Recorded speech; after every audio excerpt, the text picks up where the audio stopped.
Once upon a time, in the ancient world, a conflict of epic proportions shook the kingdom of Judah to its very core. Imagine a dark night, the city of Jerusalem surrounded by an immense, fearsome army led by one of the greatest conquerors of his time.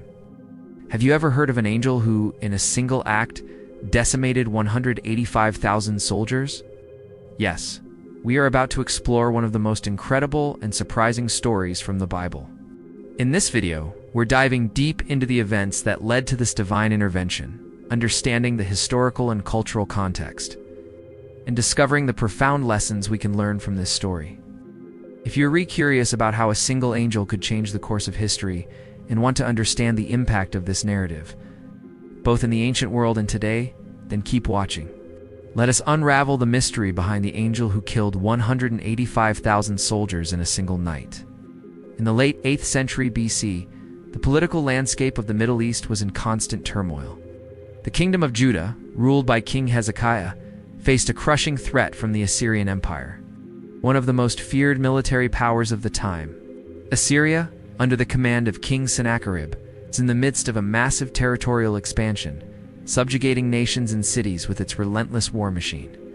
Jerusalem, the capital of Judah, became a strategic target for the Assyrians. The city was not just a political center, but also a religious and cultural symbol, housing Solomon's temple, one of the holiest sites for the Israelites. The pressure on Hezekiah was immense. He had to protect his people and preserve the spiritual heart of his nation. Jerusalem, with its imposing walls, stood as a bastion of resistance and faith. The people of Judah were deeply rooted in their religious traditions, holding an unshakable belief in the power and protection of God. However, the Assyrian threat was real and palpable, causing fear and uncertainty among the inhabitants. King Hezekiah, known for his devotion to God, carried out significant religious reforms. He removed idols and rededicated the temple to the exclusive worship of the Lord. He sought to strengthen the people's faith, encouraging them to trust in divine providence even when facing a seemingly invincible enemy. The city was in a constant state of vigilance. Its walls were reinforced and provisions were stored for a possible prolonged siege. In the midst of this tension, the figure of the prophet Isaiah emerges, a man of deep spirituality and vision. Isaiah played a crucial role during Hezekiah's reign. His presence was a beacon of hope and guidance for the king and the people. Isaiah wasn't just a spiritual advisor, he was a spokesperson for God, bringing messages of warning and hope. His prophecies often defied human logic, but were grounded in an unshakable faith in God's power.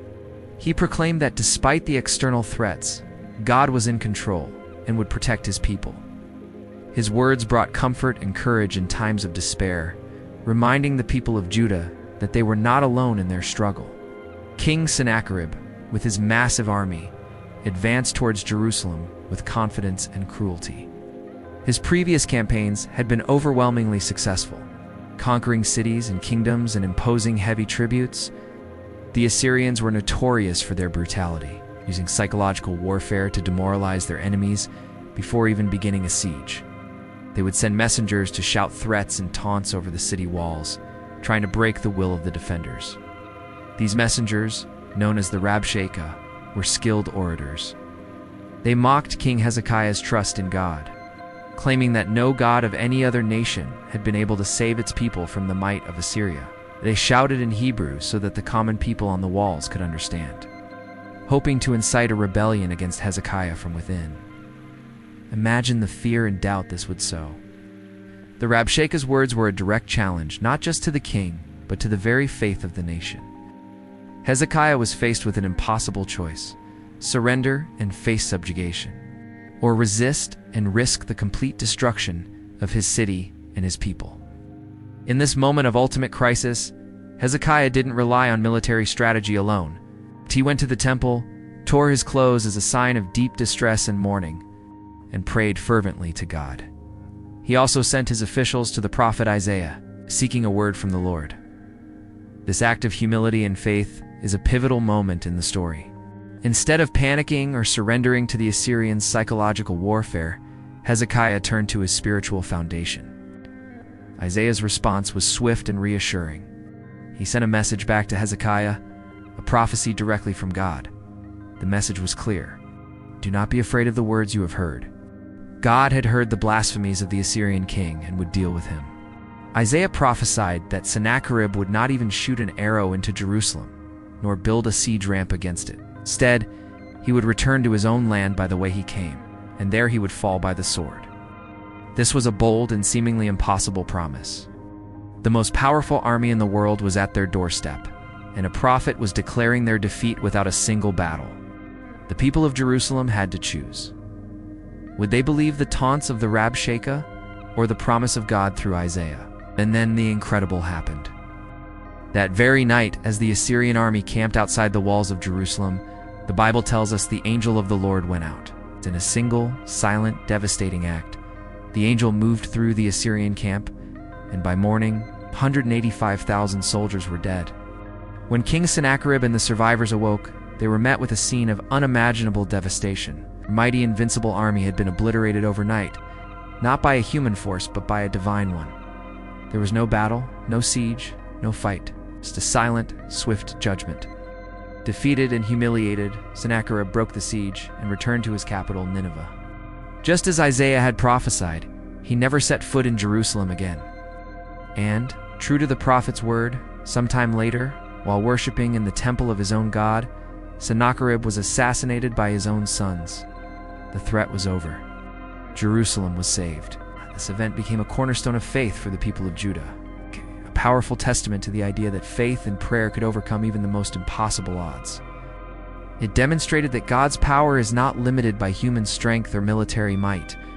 The story of Hezekiah, Isaiah, and the angel of the Lord has echoed through centuries, a powerful reminder that in our darkest hours, there is always hope. Thank you so much for watching. What do you think about this incredible story? Let us know in the comments below. If you enjoyed this video and want to explore more amazing stories from history and faith, don't forget to like, subscribe, and hit that notification bell so you never miss an update. See you in the next video. Hello, and welcome back to our channel. Today we're diving into a story of incredible faith and divine intervention. A tale where a king's prayer turned the tide against an unstoppable empire. This is the story of Hezekiah and the siege of Jerusalem. Imagine this. The mighty Assyrian Empire, led by the ruthless king Sennacherib, is sweeping across the land. They've conquered city after city, leaving a trail of destruction. Now, their sights are set on Jerusalem. For Sennacherib, this is just another checkbox on his conquest list. The Assyrian forces, a massive, battle-hardened army, encircled the city. They cut off all supplies, aiming to starve Jerusalem into submission. Inside the walls, the situation is desperate. Fear and uncertainty hang heavy in the air. Pressure on King Hezekiah is immense. What can he possibly do against such overwhelming odds? Hezekiah responds with a two-pronged strategy: practical action and profound faith. First, he gets to work fortifying the city. He orders the walls to be repaired and strengthened, preparing his people for a long, grueling siege. But Hezekiah knows that walls and weapons alone won't be enough. His true defense lies elsewhere. He goes to the temple, the heart of their faith, and prays fervently to God. He understands that, humanly speaking, Jerusalem's chances are zero. He needs a miracle. As the siege drags on, Sennacherib ramps up the psychological warfare.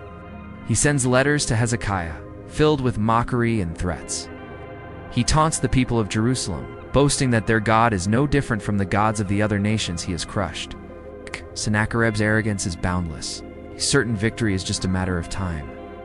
He believes he can break their spirit before he breaks down their gates. Faced with these blasphemous threats, what does Hezekiah do? He doesn't despair. Instead, his faith deepens. He takes Sennacherib's arrogant letters directly into the temple. In a powerful, symbolic act, he spreads them out before God. It's a raw, desperate prayer. He acknowledges Judah's complete helplessness against the Assyrian war machine and begs for divine intervention. He prays, "O Lord our God, save us from his hand, that all the kingdoms of the earth may know that you alone are the Lord." It's a plea not just for survival, but for God's name to be glorified. Then, a message of hope arrives. God speaks through the prophet Isaiah, assuring Hezekiah that his prayer has been heard. Isaiah delivers a stunning prophecy. Sennacherib will not set foot in Jerusalem, not a single arrow will fly over its walls. God himself promises to defend the city, declaring that the Assyrian army will be defeated in a way no one could ever imagine.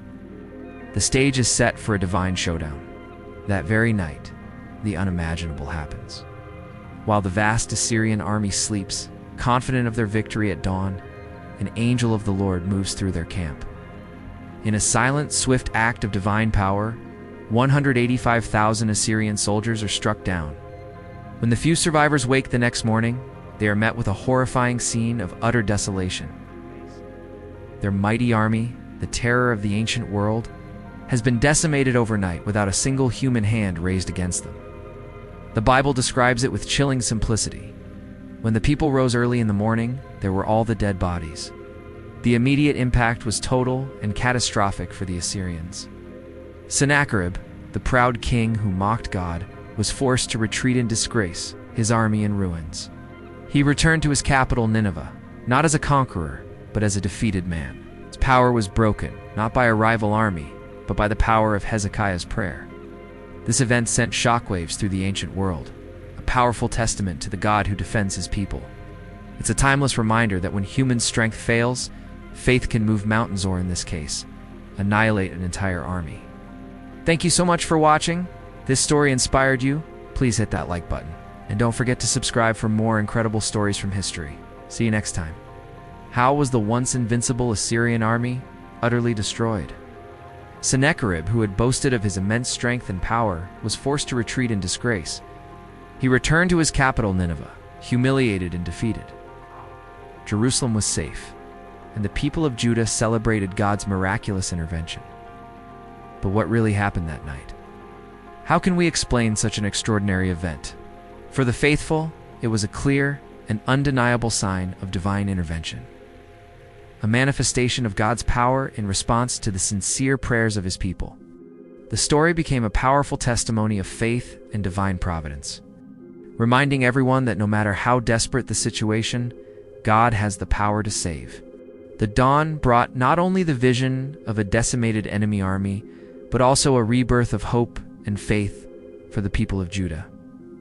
This divine intervention wasn't just a military victory, it was a spiritual milestone that left a deep and lasting impact on the entire nation. The relief in Jerusalem was palpable. The city's inhabitants, who had lived through days of crippling fear and uncertainty, now breathed an air of profound relief and gratitude. The walls that were once surrounded by relentless enemies now protected a city free from the imminent threat of destruction. This miracle reinforced the people's faith in God, reminding them that despite all hardships, divine protection was always present. King Hezekiah's faith was deeply renewed.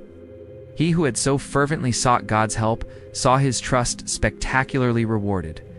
His reign became marked by a significant religious revival, an even greater commitment to the laws and traditions of his ancestors. The religious reforms he had already started gained new vigor, and the people of Judah followed his example, dedicating themselves more intensely to worship and obedience to God. The political repercussions of this event were also massive. Sennacherib's defeat shook the perception of Assyrian power throughout the region. Other nations, which had previously seen Assyria as completely invincible, began to question their own vulnerability. The story of divine intervention in Jerusalem spread like wildfire, becoming a living legend that resonated throughout the Middle East.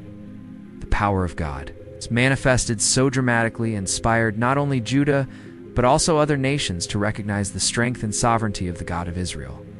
While Jerusalem celebrated its liberation, Sennacherib's return to Nineveh was marked by utter disgrace and shame. The king who had boasted of his countless conquests and absolute power returned home with a decimated army and a tarnished reputation. Sennacherib's humiliation was a hard blow to Assyrian pride. The Bible tells us that after this devastating defeat, Sennacherib was ultimately killed by his own sons while he was worshipping in the temple of his god, Nisroch. This act of betrayal from within his own family symbolized the complete collapse of the power he so cherished. His death brought on an era of instability and internal conflict in Assyria, further weakening the empire he had fought so hard to expand for Judah. Sennacherib's death was a powerful demonstration that those who defy God and his people face severe consequences. The fall of the Assyrian king was seen as divine justice being fulfilled, proof that God's power extended not just through miraculous acts, but also in directing the destinies of kings and nations. The story of the angel who struck down 185,000 soldiers continues to be one of the most powerful narratives of faith and divine power. Thanks for watching, and don't forget to like and subscribe for more stories like this. The story of the angel who wiped out 185,000 Assyrian soldiers has been the focus of countless theological interpretations for centuries.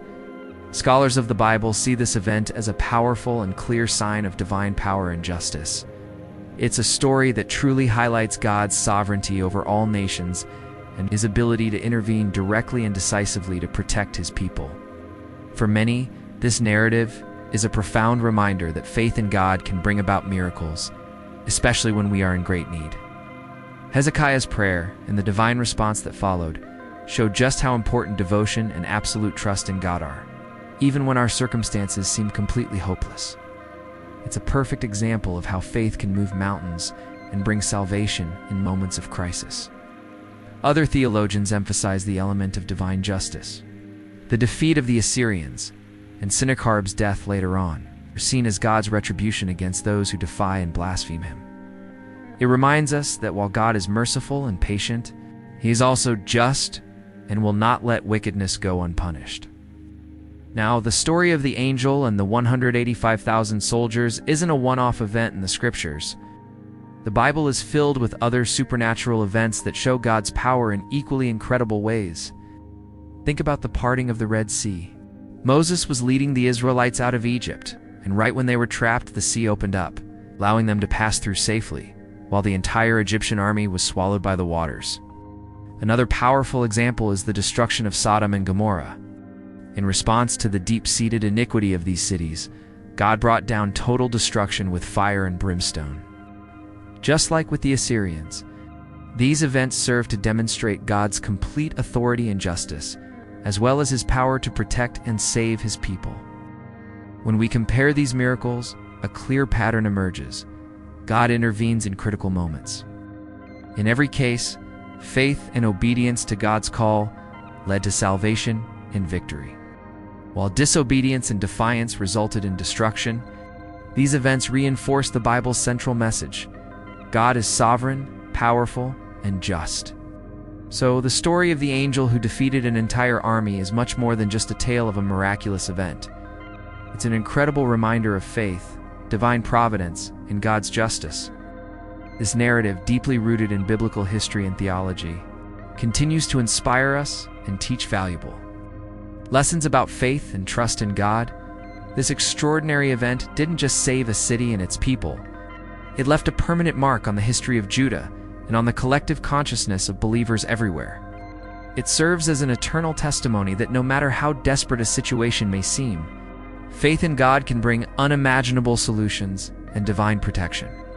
For all of us watching today, this story is an invitation to reflect on our own faith and trust, especially when we face our own crises.